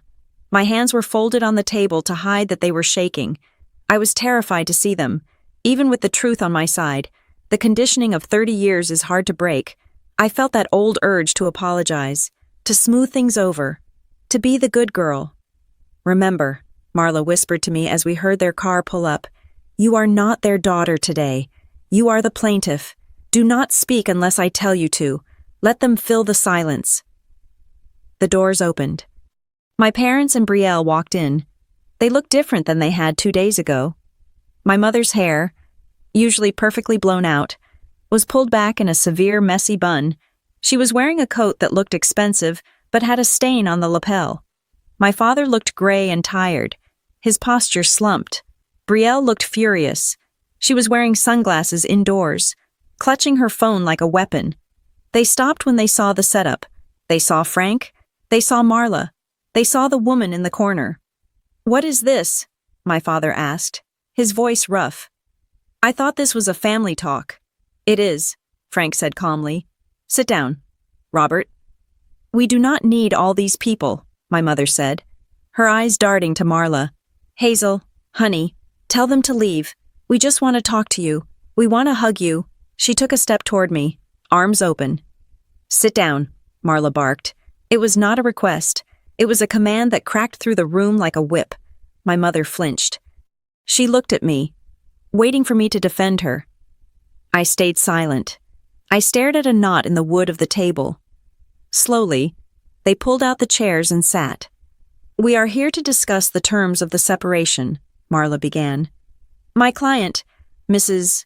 Gomez, is willing to forego pressing immediate criminal charges regarding the vehicle theft, provided certain conditions are met." We didn't steal the car, Brielle snapped. I was borrowing it. We are family. We can debate definitions later, Marla said breezily. Here is the offer. You return the vehicle keys immediately. You sign a document admitting that the transfer of title was fraudulent. You agree to a repayment plan for the $140,000 taken from the accounts. In exchange, Hazel does not send the police to your house tonight. My father laughed. It was a dry, bitter sound. You think you can dictate terms to us, he said. He reached into his jacket pocket and pulled out a folded document. We have our own terms. He slid the paper across the table toward me. We know you are struggling. Hazel, my father said, his voice dropping into that fake, concerned baritone that used to make me feel so safe. We know you are confused. We have spoken to a doctor. He agrees that your behavior running away, stealing the baby, cutting off your family shows signs of severe postpartum instability. I looked at the paper. It was a legal document titled Voluntary Guardianship and Mental Health Directive. Sign this, my mother said softly. It just says that you agree to let us take care of Noah for 6 months while you get treatment. It authorizes us to handle your finances so you don't have to worry about bills. You sign this, and we will give you the car keys back. We will forget about the money you wasted. We will just be a family again. I read the text. It was a confession. It required me to admit that I was unable to care for my child and suffering from delusions. If I signed this, they would own me. They would have legal proof that I was unfit. They could take Noah. They could take the trust fund. They could take everything. I looked up. I looked at my mother's eyes. There was no love there. There was only calculation. She was trading my son for a set of car keys. You want me to say I am crazy, I said. My voice was steady. In exchange for my own car. We want you to get help, my mother said. And yes, we need to know you are not going to drive that car into a ditch. Brielle has been taking such good care of it. Taking care of it, I asked. I looked at Brielle. Is that what you call it?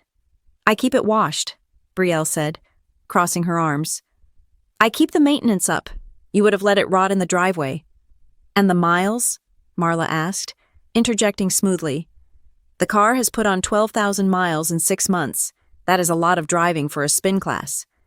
I drive a lot, Brielle said defensively. You rent it a lot, I said. The room went silent. Brielle froze. I don't know what you are talking about, she said, but her voice pitched up. We have the Turo logs. Brielle, Marla said. We have the bank transfers. We know you made $7,000 renting out a car that does not belong to you. Brielle's face turned red. She slammed her hand on the table. So what? She shouted. It was sitting there. It was a waste of an asset. I was being smart. That car makes money. Okay, it pays for itself. Why shouldn't I get a cut for managing it?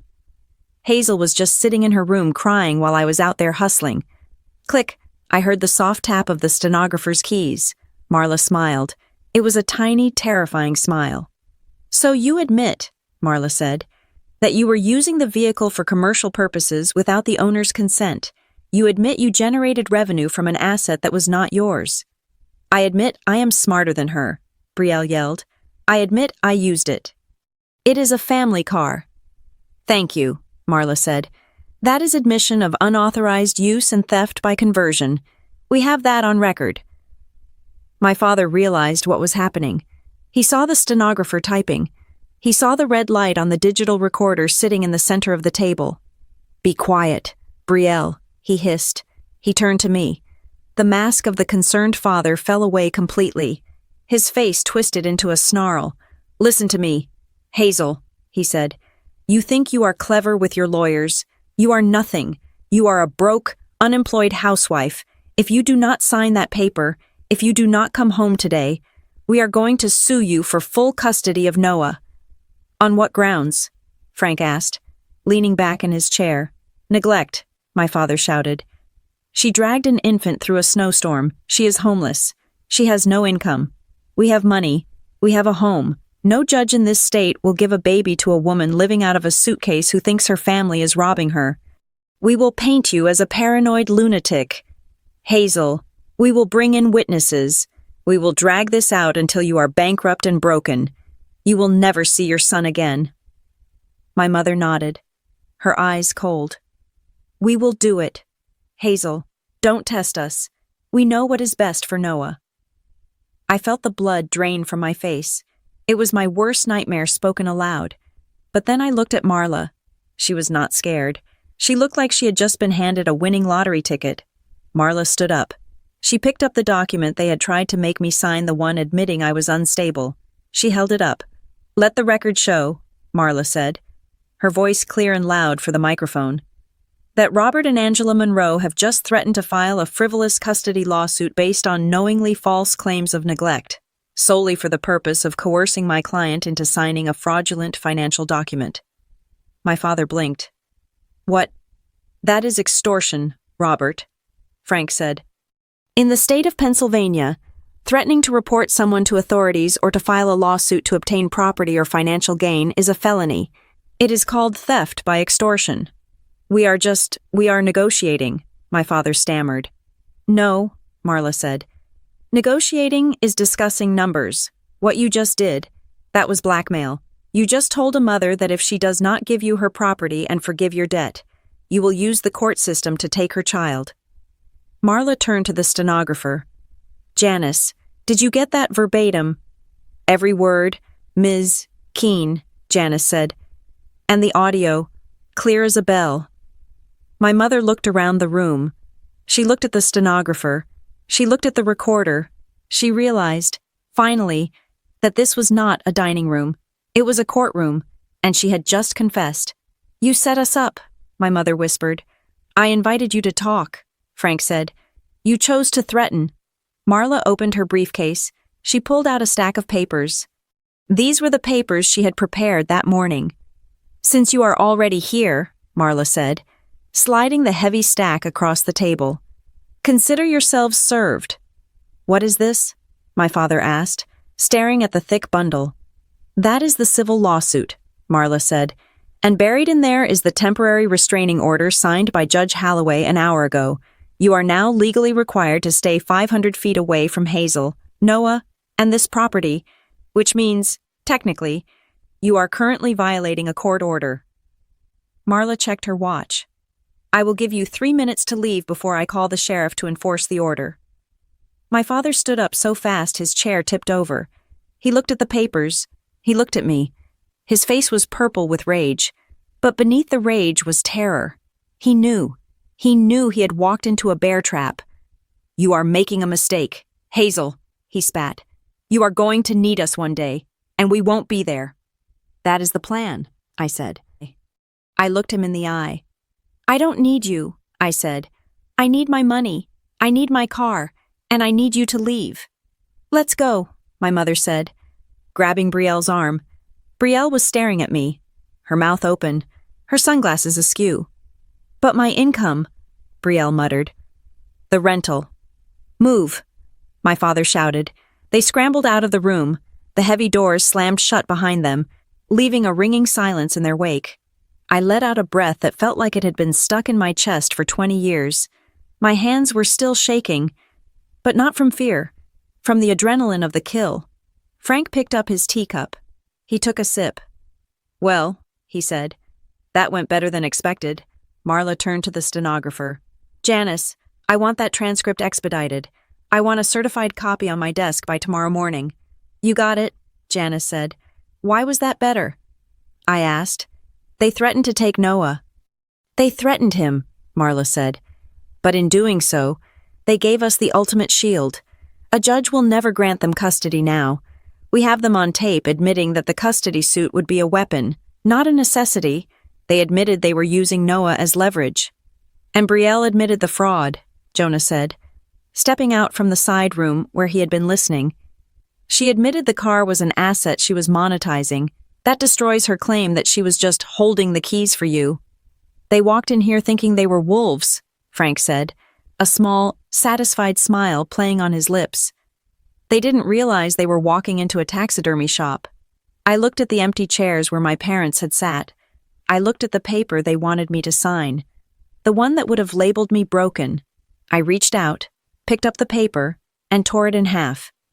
"They really thought I would sign it," I said softly.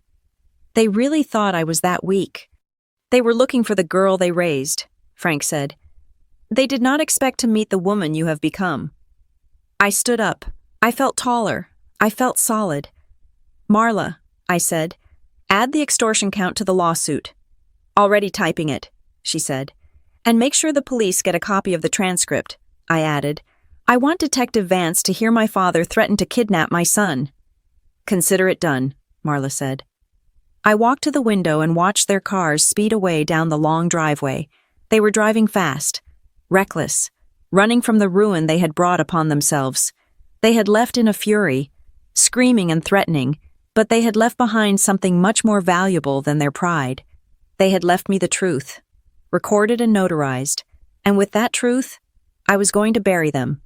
The courtroom was quiet, but it was the kind of quiet that exists right before a structural collapse. The air conditioning hummed with a low mechanical drone that did nothing to cool the heat rising from the defense table. I sat next to Marla Keene, on the other side of the aisle. My parents and Brielle sat with their attorney, a man named Mr. Sterling, who had a smile that looked like it had been bought from a catalog. They were dressed in muted colors, navy blue, charcoal, beige. My mother was wearing a pearl necklace I had never seen before. She looked the picture of the grieving, worried grandmother. My father looked stoic, the weary patriarch dealing with a rebellious child. They were still playing the role. They were banking on the idea that the law would see a family tragedy, not a crime ring. Judge Holloway, a woman with reading glasses perched on the end of her nose and a gaze that could cut glass, banged her gavel. "We are back on the record," she said. "Mr. Sterling, you may proceed with your opening statement." Sterling stood up. He buttoned his suit jacket with a flourish. He walked toward the jury box, though this was a bench trial. He still performed for the audience. "Your Honor," Sterling began, his voice dripping with honeyed sympathy, "this is not a case of fraud. This is a case of love, misguided, perhaps, but love nonetheless. My clients, Robert and Angela Monroe, took their daughter in when she was vulnerable. Her husband was deployed. She was a new mother. She was struggling with severe postpartum emotions. She was forgetful. She was erratic." He turned to look at me. His eyes were not kind. They managed her finances because she could not. They drove her car because she was too terrified to get behind the wheel. Everything they did, every transfer, every decision was to ensure that she and her baby had a roof over their heads. And how does she repay them? With lawsuits, with accusations, with a smear campaign orchestrated by her estranged grandfather. My mother dabbed her eyes with a tissue. It was a perfect performance. Marla did not look up from her notepad. She simply wrote one word, "Showtime." "Call your first witness," Judge Holloway said, sounding bored by the theatrics. "I call the plaintiff, Hazel Gomez," Marla said. Standing up, I walked to the stand. I felt the eyes of my family burning into my back. I placed my hand on the Bible. I swore to tell the truth. Sterling wasted no time on cross-examination. He wanted to break me early. He wanted the crying, shaking girl from the snowstorm. "Mrs. Gomez," Sterling said, leaning on the podium, "is it true that in the months following your son's birth, you often forgot to pay bills?" "I never saw the bills," I said clearly. "But you were emotional, were you not?" Sterling pressed. "You cried frequently. You had trouble sleeping. You were, to use a common term, unstable." I looked at him. Then I looked at my parents. My father was nodding slightly, encouraging the narrative. "I was sleep-deprived," I said. I was a single parent in practice because my husband was serving his country. I was anxious, but I was not unstable." "Then why did your parents have to take your keys?" Sterling asked. "Why did they have to handle your debit card?" I leaned into the microphone. I did not raise my voice. I did not let a single tremor enter my tone. "They did not have to," I said. "They chose to. They told me I was sick, so they could cure me with my own money. They isolated me. They cut off my phone. They intercepted my mail. I wasn't unstable. Mr. Sterling, I was controlled." Sterling paused. He didn't like that answer. "Controlled?" he scoffed. "You are a grown woman. You could have walked out the door." "I did," I said. "I walked out into a snowstorm with a 5-pound baby because they had spent my money on a cruise and I couldn't afford milk." A ripple of murmuring went through the courtroom. Judge Holloway looked up from her notes. Relevance, Sterling snapped. It goes to motive, Marla said from her seat. I stepped down. I hadn't broken. I hadn't cried. I had simply stated the reality of the siege I had lived under. Next, Marla called Jonah Pierce. Jonah did not perform. He did not use adjectives. He used a projector. This, Jonah said, pointing to a complex flowchart on the screen, is the trajectory of the assets belonging to Hazel Gomez and Noah Monroe. The chart looked like a map of a city's sewer system. The blue lines represent deposits Caleb's military pay, the housing allowance, the trust fund distributions, Jonah explained, his voice dry and academic. The red lines represent withdrawals. He tapped a key. The red lines lit up. 90% of the capital entering the household accounts was diverted within 24 hours, Jonah stated. We have traced these funds directly to accounts held solely by Robert Monroe, Angela Monroe, and Brielle Monroe. Mr. Pierce? Marla asked. The defense claims these funds were used for household expenses, groceries, utilities, to support Hazel and the baby. That is mathematically impossible, Jonah said. The household expenses for a family of that size in that zip code average $4,000 a month. The withdrawals totaled over $20,000 a month. Where did the excess go? Marla asked. Luxury retail, Jonah said. Travel and debt service. He pulled up a new slide. It showed a list of credit card payments.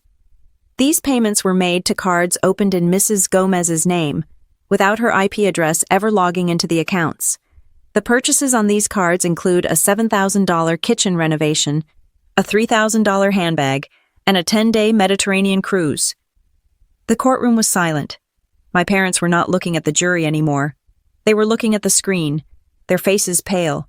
They were seeing their lifestyle dissected by a forensic scalpel. Thank you, Mr. Pierce, Marla said. Defense, the judge asked. Sterling waved a hand. No questions. He knew better than to argue with math. I call Frank Callahan, Marla said. My grandfather walked to the stand. He looked like a titan. He sat down and adjusted his suit jacket. Mr. Callahan, Marla said, let us talk about the white SUV. Who owns it? My granddaughter, Hazel, Frank said.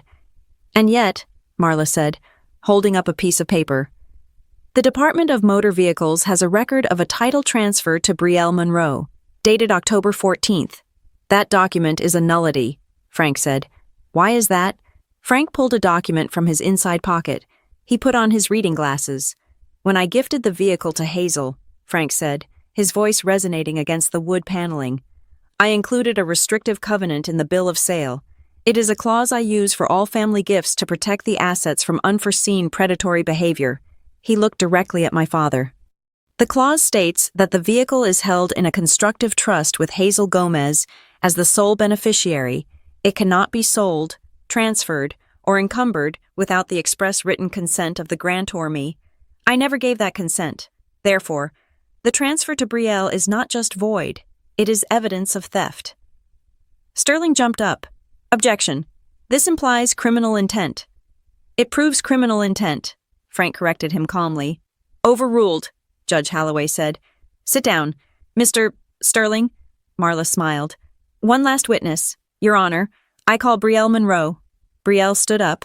She smoothed her skirt. She looked annoyed rather than scared. She walked to the stand, her chin high. She was convinced she could talk her way out of this. She had been talking her way out of trouble her whole life. Ms. Monroe, Marla said, standing in the middle of the room. You have heard the testimony. You claim you were just keeping the car running for your sister. Is that correct? Yes, Brielle said, flipping her hair. Hazel was too depressed to drive. Cars break down if they sit. I was doing her a favor. A favor, Marla repeated. And did you charge her for this favor? No, Brielle scoffed. I am her sister. Then can you explain, Marla said, picking up a thick stack of paper, why you listed the vehicle on a peer-to-peer rental platform under your own name? Brielle froze. Her eyes darted to the papers. I was just testing the market, she stammered. You tested it quite well, Marla said. You rented the car out for 22 weekends. You generated $7,400 in revenue. Where is that money? Brielle? I saved it. Brielle lied quickly. I was saving it for Noah. For a rainy day. Marla turned to Jonah, who was still sitting at the expert table with his laptop open. Mr. Pierce? Marla said. Can you pull up transaction number 402 from Brielle Monroe's personal checking account? Jonah tapped a key. The image appeared on the main screen. It was a transaction dated the same day as a $500 payout from the rental app. That is a purchase at Lux Nails Spa, Marla read. $180, and immediately following that, a purchase at the Golden Thread Boutique for $300. Marla looked at Brielle. Is that a rainy day fund for Noah? Marla asked. Or is that a manicure and a new jacket? I deserve to treat myself, Brielle snapped, losing her cool. I was the one dealing with Hazel's drama. I was the one keeping the family together while she moped around. So you admit you spent the money generated from Hazel's car on yourself? It wasn't her car, Brielle shouted. She didn't appreciate it. She didn't even use it. Why should she have it if she doesn't use it? The courtroom gasped. It was the logic of a thief, spoken aloud. Judge Holloway leaned forward. She took off her glasses. She looked at Brielle. Then she looked at my parents. Ms. Monroe, the judge said. Her voice was quiet, but it carried more weight than any shout. You are telling this court that you felt entitled to profit from your sister's property because you judged her to be ungrateful. I didn't say that, Brielle backpedaled. You just did, the judge said. Then, the judge turned her gaze to my father and mother. Mr. and Mrs. Monroe, Judge Holloway said. I have a question that has been bothering me since Mr. Pierce put up that chart. My father stood up, looking nervous. Yes, Your Honor. According to the testimony, the judge said, on the night of February 12th, your daughter walked 2 miles in sub-zero temperatures to buy formula because she had run out of money. Is that correct? She didn't ask us for money, my father said weakly. If she had asked, she had no access to her own funds, the judge interrupted. You had her cards, you had her allowance, you had the trust fund. The judge picked up a piece of paper from her bench. It was the transaction log Jonah had submitted. On February 12th, the judge said, reading from the paper, the same day your daughter was walking in the snow with a newborn, there is a charge on the American Express card ending in 409, the card in Hazel's name. The judge looked over the rim of her glasses. The charge is for $250, at a steakhouse, a dinner for 3. The silence in the room was absolute. My mother covered her mouth with her hand. So, the judge said, her voice turning to steel, when Hazel needed milk, you were eating steak, paid for with her credit. Is that what you call helping? My father opened his mouth, but no sound came out. He looked at Mr. Sterling, but the lawyer was staring at his shoes.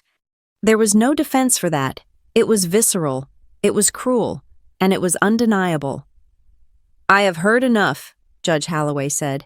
I am ready to issue my ruling on the civil matters and the protective order. She began to shuffle the papers on her desk to find the order form, but as she moved the stack, her hand stopped on a thin blue folder that had been submitted into evidence but not discussed in detail. It was the file containing my husband's military records and the spousal support authorization. The judge opened the folder. She flipped past the first page. Then she stopped. She frowned. She brought the page closer to her face. She flipped it over to look at the back. Then she looked up. Her expression had changed. The disgust was gone, replaced by something far more serious. Shock. She looked directly at my father. Mr. Monroe, the judge said, did you assist your son-in-law, Caleb Monroe, with his pre-deployment paperwork? My father blinked, confused by the pivot. I may have mailed some forms for him. He was in a rush. You mailed them, the judge repeated. Yes, my father said. And did you witness his signature? I believe so, my father said, regaining some confidence. Like I said, we were helping. Judge Holloway slowly closed the blue folder. She placed both hands on top of it. This changes everything, she said. She looked at the bailiff standing by the door. "Bailiff, lock the courtroom doors. No one leaves." A murmur of panic went through the room. Mr. Sterling stood up. "Your Honor, what is the meaning of this?" "I have just reviewed the beneficiary designation form for Sergeant Monroe's military life insurance and his housing allowance authorization," Judge Holloway said. "I noticed a notary stamp on the back page." She looked at my father with eyes that promised destruction. "The notary stamp belongs to you. Mr. Monroe, you are a licensed notary, correct?" "Yes," my father whispered. "And you notarized your own son-in-law's signature on a document that diverted federal funds to a bank account you control." "He signed it," my father cried. "I just stamped it." "The date on the stamp," the judge said, her voice ringing out like a bell, "is November 5th. She paused for effect. "Sergeant Monroe deployed on October 30th. He was already in the Middle East when this document was allegedly signed and notarized in Pennsylvania." I gasped. I looked at Marla. Her eyes were wide. "That is not just fraud," Judge Holloway said, her voice dropping to a terrifying whisper. "That is forgery of a federal military document by a licensed official, and since you mailed it across state lines to the payment center—" She looked at the court reporter. "Stop typing." She looked at the bailiff. "Deputies, take Robert Monroe into custody immediately. This is no longer a civil trial. This is a federal crime scene." The sound of handcuffs ratcheting shut is a very specific, mechanical noise. It is the sound of metal teeth biting into metal, and in that silent courtroom, it sounded like a guillotine blade dropping. My father did not struggle as the bailiffs pulled his arms behind his back.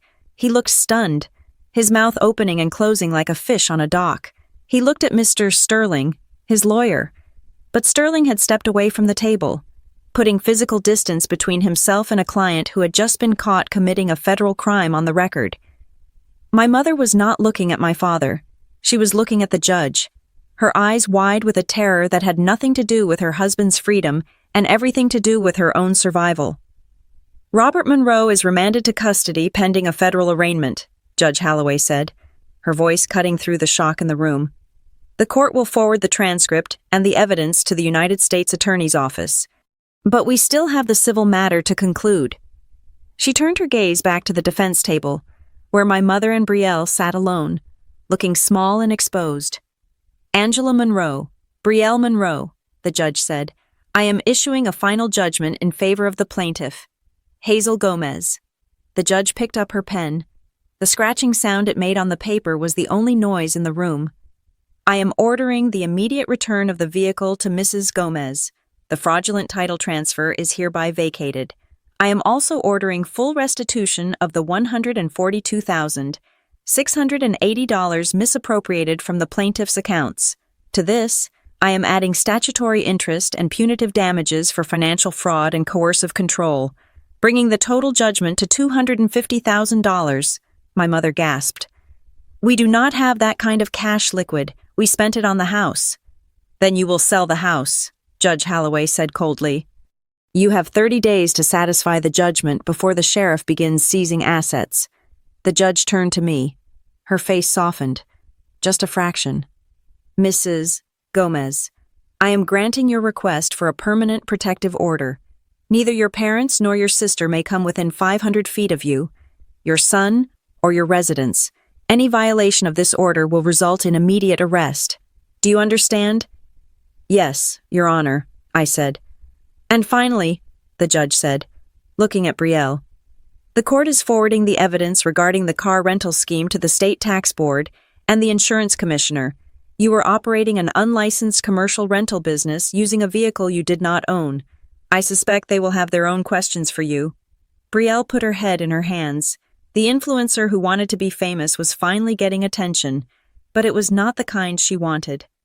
"Court is adjourned," Judge Holloway said. She banged the gavel. I walked out of the courtroom with Marla and Frank. I did not look back at my mother, who was crying into her hands.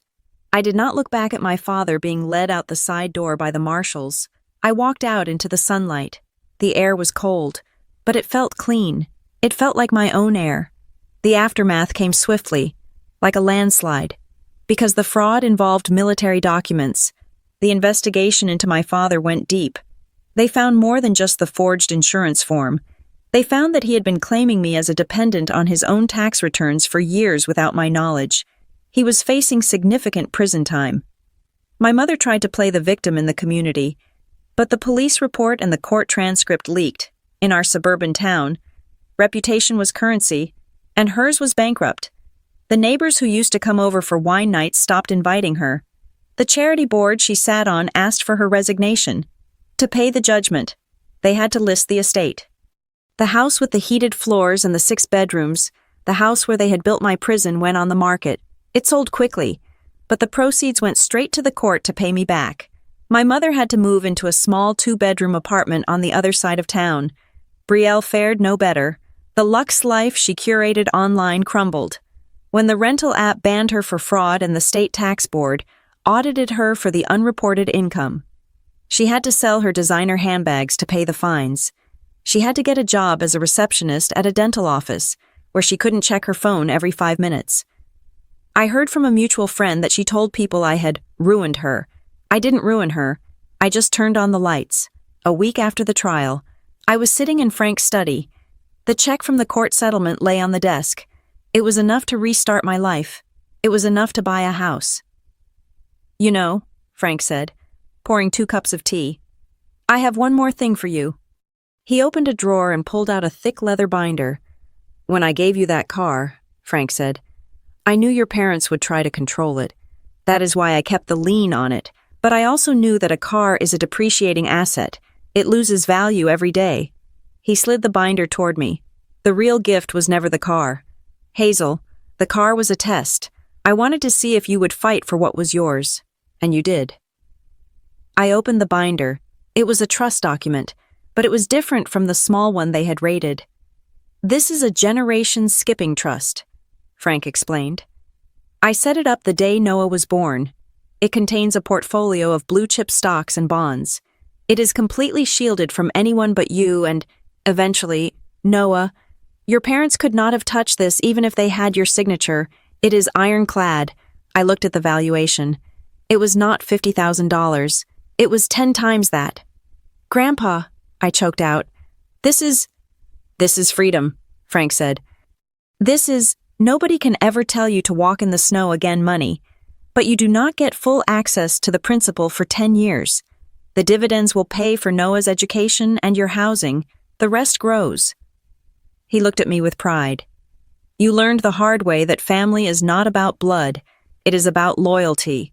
And you, my dear, have earned your stripes." 2 weeks later, the day finally came. I stood at the arrivals gate at the airport. My heart was pounding, but this time it was a good rhythm.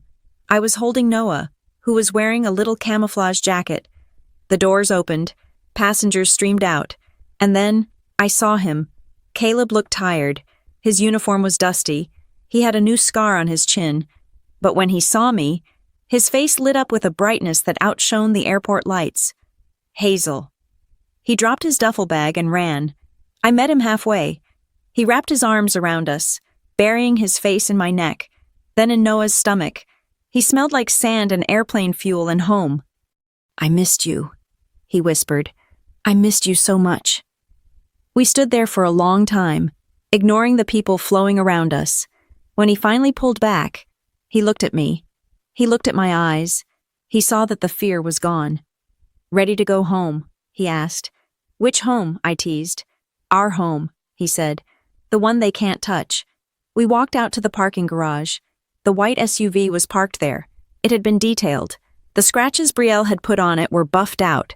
The car seat was in the back, properly installed. I reached into my pocket. I pulled out the keys.